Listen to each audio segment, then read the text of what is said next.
Hey everyone, welcome back to my YouTube channel. Today we're gonna make some cover art mixing AI and graphic design. We're gonna use Midjourney to create the base of our image, and then we're gonna use Photoshop to edit that image and add the final elements that we need. So let's jump right into it. So first off, we're heading to Midjourney and we're gonna write /imagine, and then we're gonna write our prompt.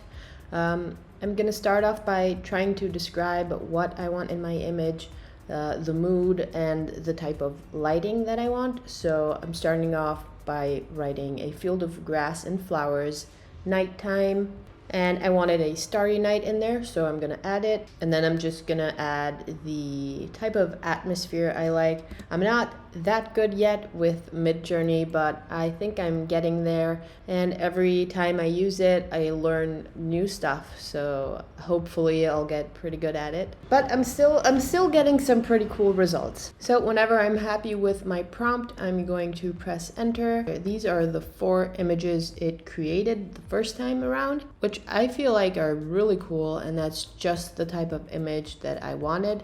Now I kind of lucked out here because it usually isn't that easy. I usually have to try 3 or 4 times in editing the prompt a little bit before I get the result I want, but we were lucky for this. So I'm gonna choose the first image, is the one that I like the most, so I'm gonna upscale it. Then I'm going to save the image and open it up in Photoshop. So the editing I want to do in Photoshop is pretty simple. I just want to add some text in the center, some neon text, which is a series I'm doing on my Instagram. In my daily design series, I often have this neon text series. So this is going to be one of those.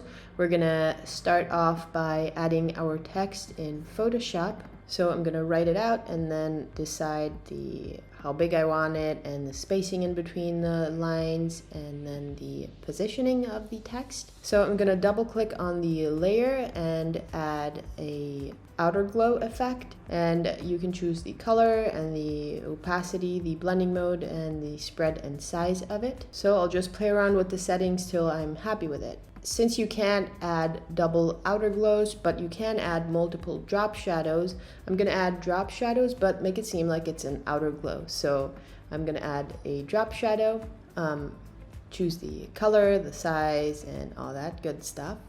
And it's basically gonna act like a glow effect. So we're gonna add probably 4.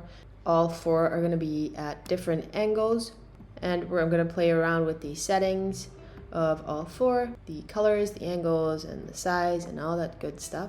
I'm gonna make basically all of them a different color so that we get these pretty cool colors mixed together and we end up having this really nice bluish tone that I wanted in the image. So I'm pretty happy with the text. What I'm gonna do next is add a layer mask to the text. Then with my brush tool, I'm going to brush away the parts that are going over this flower stem because I want to make it seem like the text is behind that part of the flower. So we're going to basically just brush away with a brush set on black. That means it's going to delete. We're going to brush away the parts. Now I want to be super careful over here, so instead of doing it by hand and just brushing by hand, I'm going to make a selection with the pen tool. That way I know I'm not going to mess up or miss any spots. Make a selection, and with the brush tool, brush away the parts we don't need. And this is the effect we get in the end. Now I'm going to add a new layer and going to place it behind the text. Just to give it a little more glow, I'm going to add with a soft brush in the same color glow. I'm just gonna change different opacities and brush sizes till I get the perfect glow that I'm looking for. I'm then trying to change blending mode just so it's not so much in your face, and I feel like soft light looks pretty good. I'm also going to lower the opacity because I think it's a little too strong, but this looks really good to me, and I'm basically just happy with how this is looking. And then I'm finally going to add some noise.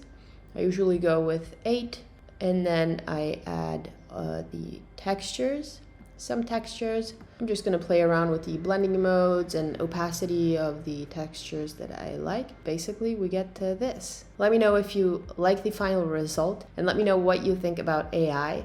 I feel like it's a great tool to help us graphic designers and editors and all that category of people. I don't think it should be seen as something that'll take your job away, but definitely see it as something that can help you. You could use it for inspiration, you could use it as a base for your art, as I did in this case. You can use it for logo ideas and branding projects. You can also use it to practice, and you can have it make you a fake branding project and all that stuff. So there's plenty of things you could do with AI, and I feel like they're good things and not necessarily bad things, but let me know in the comments what you think. I hope you guys liked this video. Make sure to check out the links below. I have my gradient map packs and texture packs linked in there, so definitely go check those out. And go give me a follow on Instagram. I'm posting daily designs. I'm on about day 540, so it's been 540 days of me posting straight without skipping